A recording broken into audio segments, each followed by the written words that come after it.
Week 7 is finished. It's all over. Let's talk about some of the games.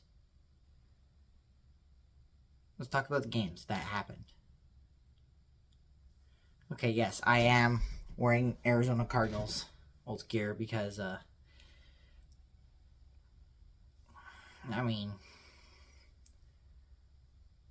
I kind of brought this just in case any NFL news broke out. And I don't know why any NFL news broke out, but in the NFLPA head resigned over a lawsuit. I'll look into that when I'm done recording this video. Maybe not. If you've been keeping up with me recently, you'll probably know what has been seen. Alright, so let's get started at talking about these games. Okay, so Toronto and Montreal. That was an impressive game. That was an impressive game between the Alouettes and the Argonauts. I keep wanting to say the Red Blacks, but it's the Argonauts. So, Toronto. When I first turned the game on, it was 25-7 for the Argonauts.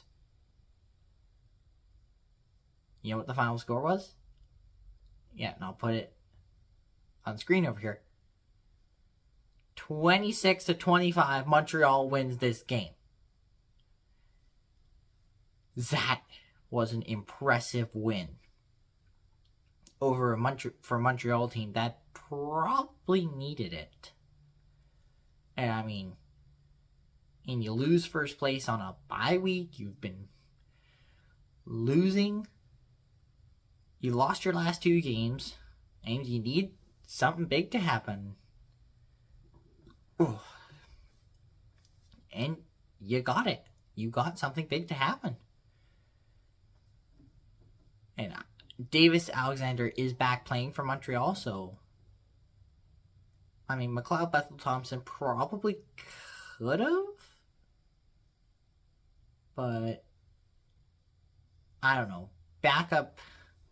There are so many backups playing in the CFL this year that it's hard to say.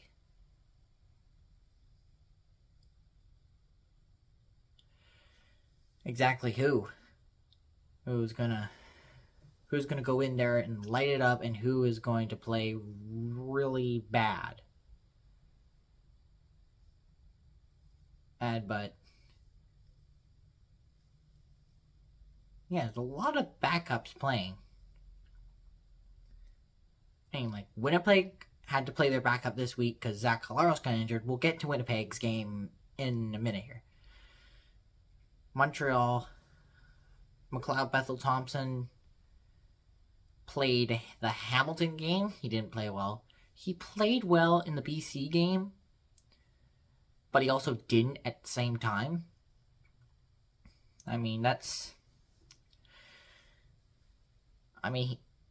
McLeod Bethel Thompson could have played well. Montreal probably would have won the BC game if Jeremiah Mazzoli had started for BC, but instead it's Nathan Rourke who started for BC. And that's better for BC.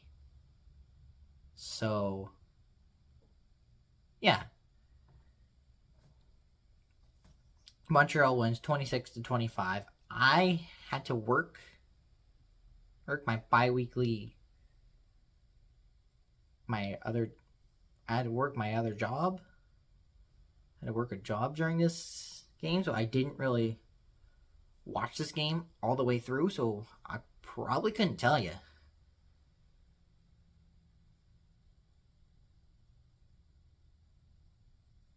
How exactly it went down. But I can tell you this. Montreal had an insane comeback. Alright, let's get on to the Winnipeg and Calgary game. Now,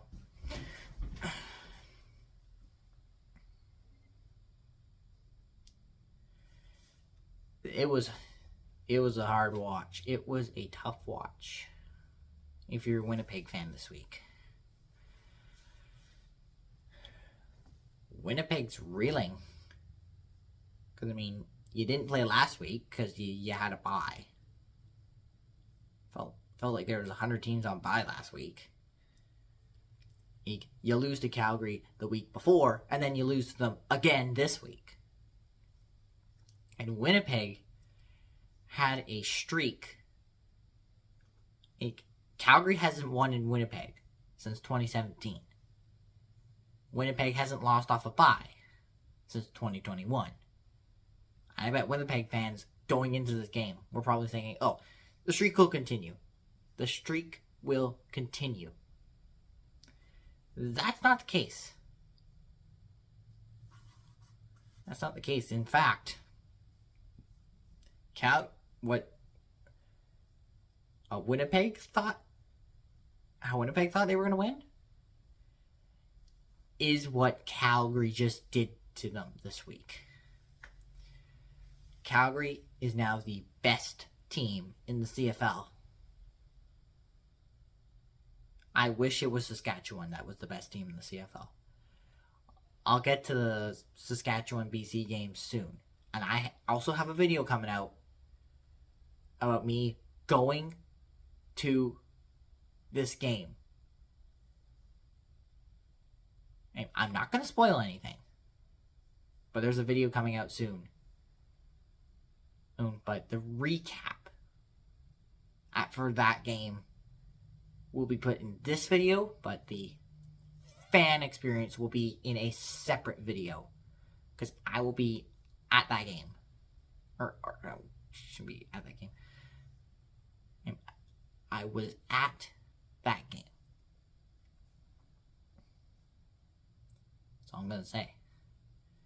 So, Calgary wins by the final score of 41-20. 41-20. And I'm at a loss for words.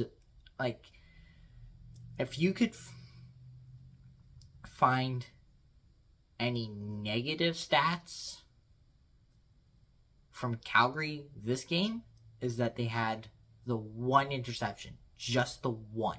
Winnipeg had 5 turnovers. 5. One of them was a pick 6. Pick 6. At that point, the score was 38-13.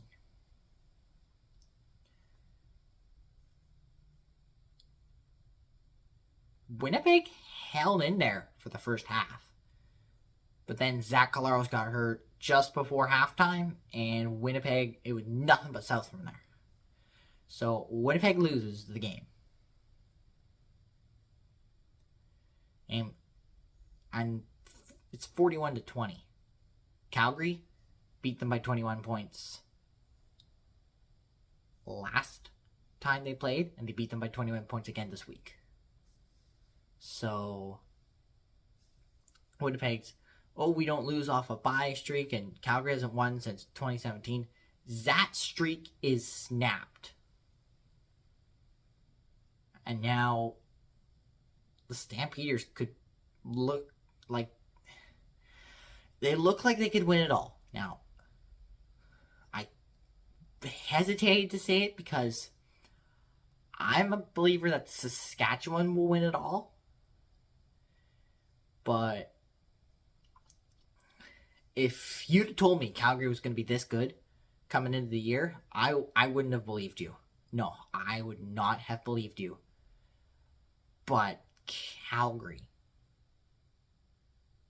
is a contender. I think Calgary and Saskatchewan are going to be the top 2 teams. Calgary and Saskatchewan play each other on August 23rd. I hope to see that game, because I didn't see the last game because TSM blacked it out in my area.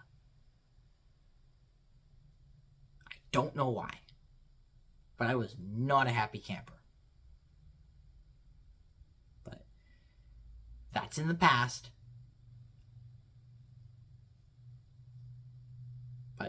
that's like ages away. But for now, Calgary beats Winnipeg 41-20 on the BC and Saskatchewan game. Okay, I changed uniform to talk about this game. And when I had to turn the light on because it was dark. So we're going to talk about the BC Saskatchewan game now. Saskatchewan wins by the score of 33-27. 33-27. The score doesn't tell the whole story, guys. I was like, I don't know how the game got that close. Close in the blink of an eye.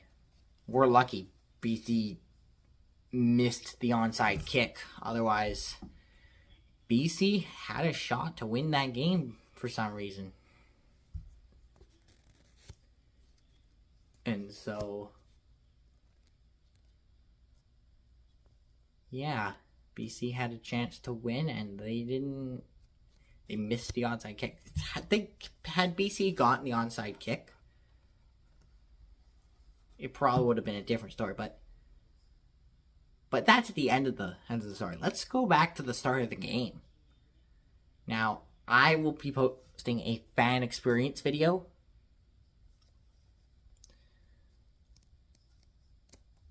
on how this game, on a fan experience. I was at this game. And let me tell you, it was a good experience. Would I have liked to see a game at Mosaic Stadium? 100% yes, because I'd fit in. Look at me. I'd fit in Mosaic Stadium. And I love Saskatchewan. I love the province of Saskatchewan. And I just found a special connection with me in Saskatchewan there. Or never mind all the scenery, because it's all wheat fields over there. But a lot of my...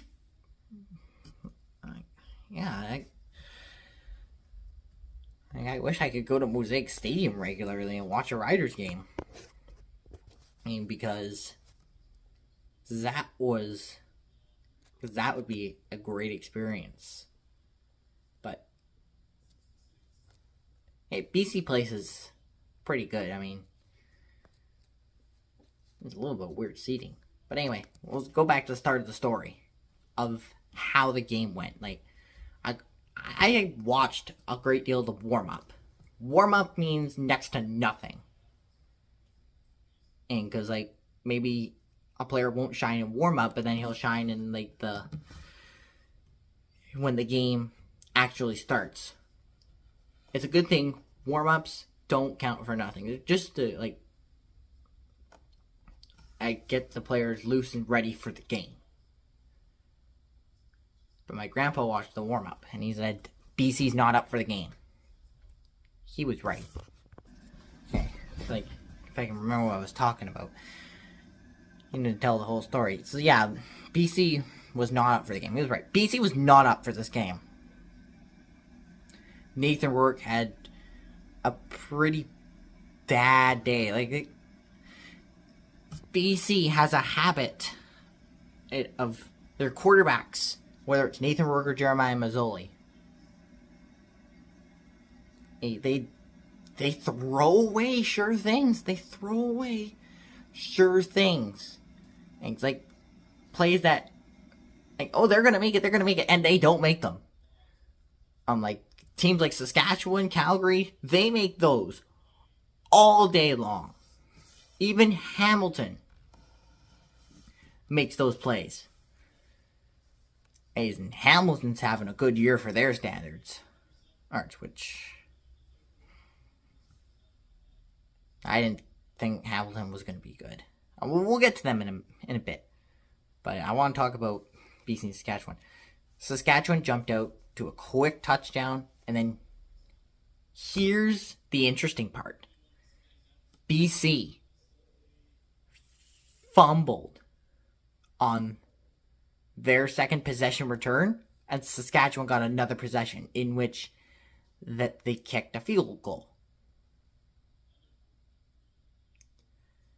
And that was pretty good. That was pretty good. So, Saskatchewan kicks a field goal. That makes the score 10-0. BC gets a point off a punt. And then Saskatchewan scores another touchdown. So, by the end of the fourth quarter, or not the fourth quarter, the first quarter, it's 17-1 Saskatchewan. And me and my grandpa made this joke. I was like, so 17 by 4, or how many? Like, I did the math on my calculator on my phone. If they copy that score over, it would be 68-4. And I'd be happy about that all day, because I'm a Riders fan. But even that seemed unlikely. Hey, but yeah, I mean, it's fun to joke around on sometimes about the game. Game's all good fun for the fans. But anyway, let's get back to the game. So,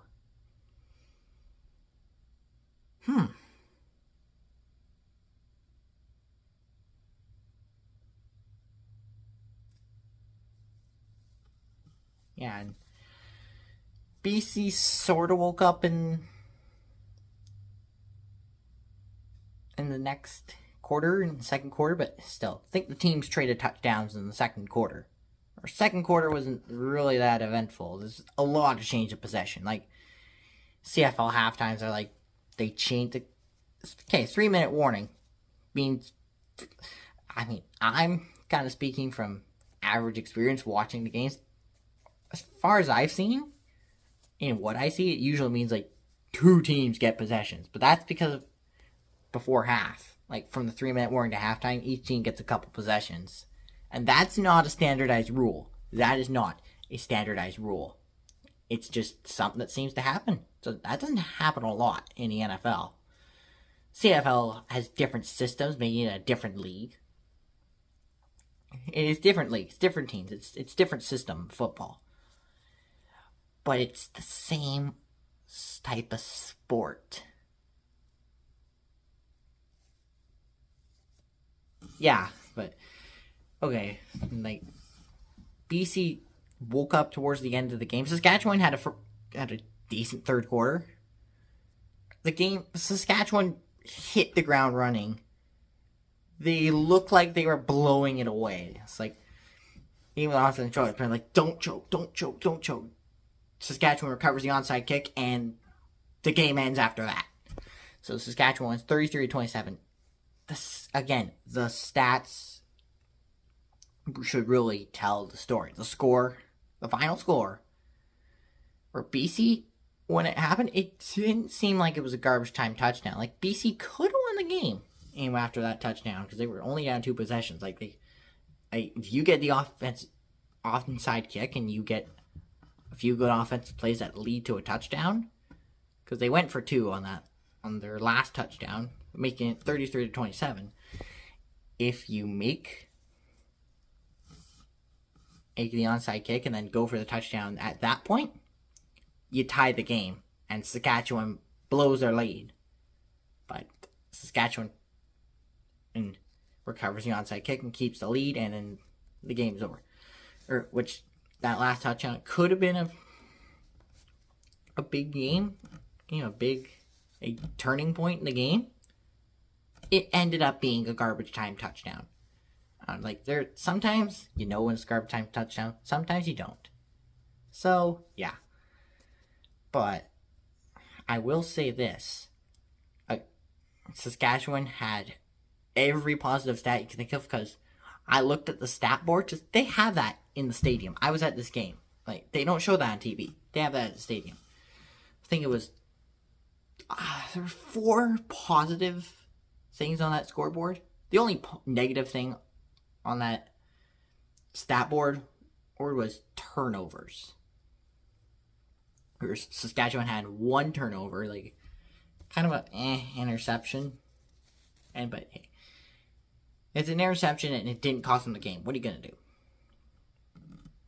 But I was a little upset that the pick six in the third or fourth quarter came back.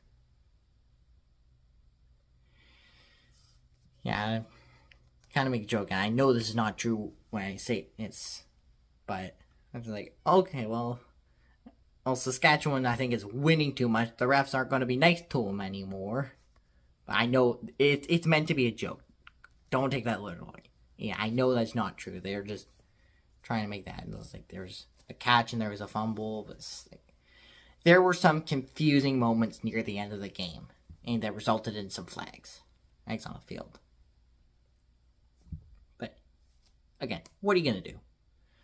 So, thinking of this,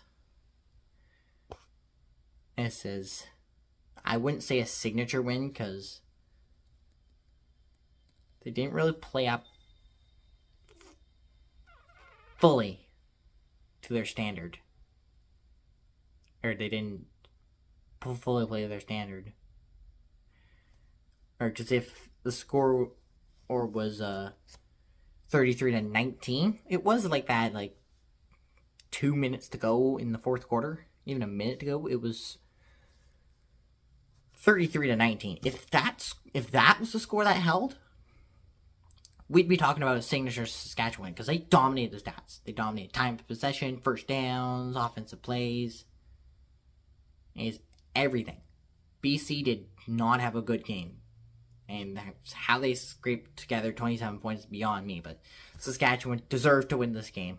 And they did. But I will put a fan experience video out next few days. But for now, that was a recap of the game. Saskatchewan wins 33-27. Let's move on to the Hamilton game.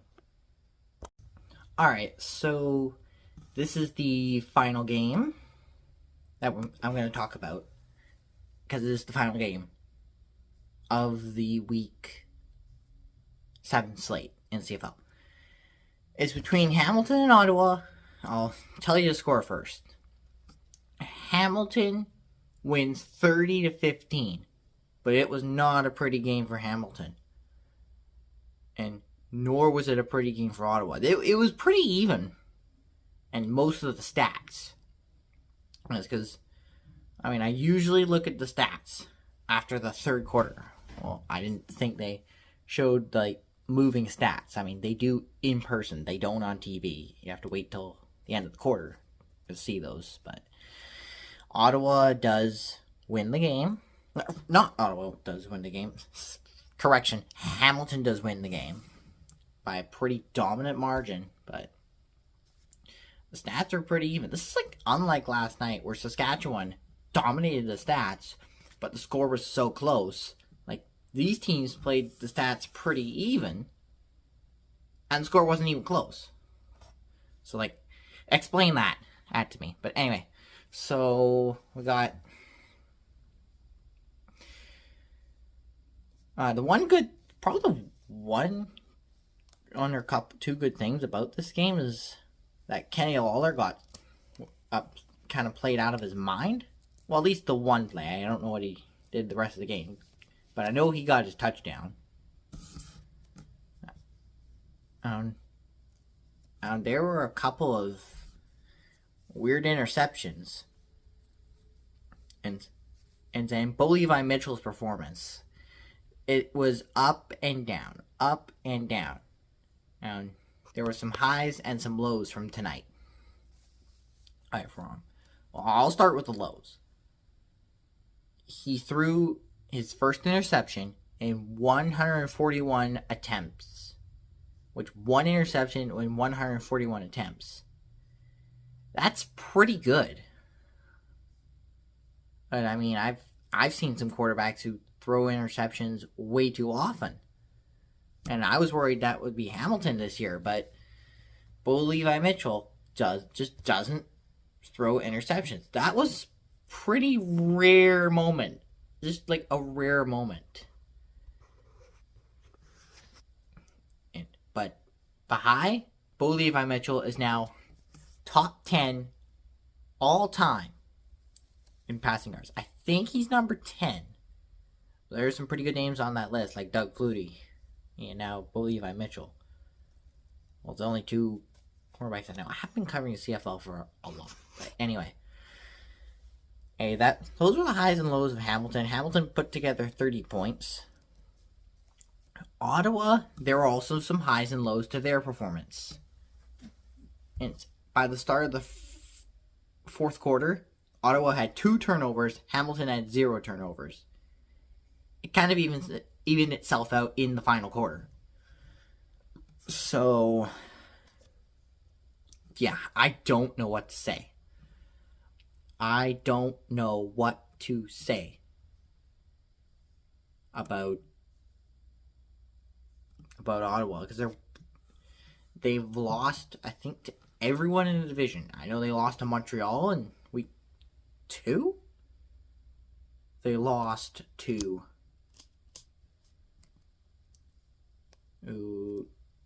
Hamilton 2 weeks in a row, twice in a row. Oh, man. And losing to Toronto this year, I got nothing. Like, Ottawa, this bye week will be good for them. They got a lot to think about during their bye week. Meanwhile, Hamilton retains first place. And now they're going to be heading to the Lions next week. The BC Lions. I'm probably going to go to that game. I know I went to the last BC Lions Saskatchewan Roughriders game. I'm going to go again. Like, BC Place was amazing. I'm going to put a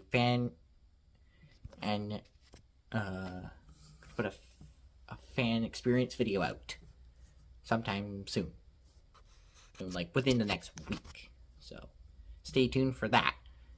Anyways, and there's one more talking point about Hamilton and Ottawa that could probably get people talking.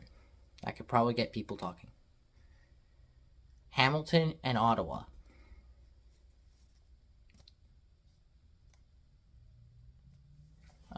There was a confusing kick that he started from the 1 Ottawa quarterback. And by the way, Drew Brown is injured. That was one of the players of the many sides of the many players that went down tonight with injuries. As of the time I'm recording this, it's the next morning. I haven't looked at a report. I haven't looked at a status report. I don't think there's even a status report out for Zach Caleros. So, yeah. Hamilton had a couple injuries. He's some decent players. I didn't catch their names or their jersey number, or unfortunately, but it's sad when this kind of stuff happens. But I mean, this stuff happens. What are you gonna do? Anyway, Hamilton wins the game by a final score again of 30-15. And there was a interception that looked like a punt. So, like, I can't remember the guy's name, but it was like can't remember his name. Ottawa quarterback, we'll just say that. He threw an interception and it ended up in the hands of the Tiger Cats. If you look at the stats, it's going to be labeled as an interception and a turnover. But it seemed like a punt. And I kind of made an idea. When the quarterback punts the ball, that was kind of a moment. And, like, okay, those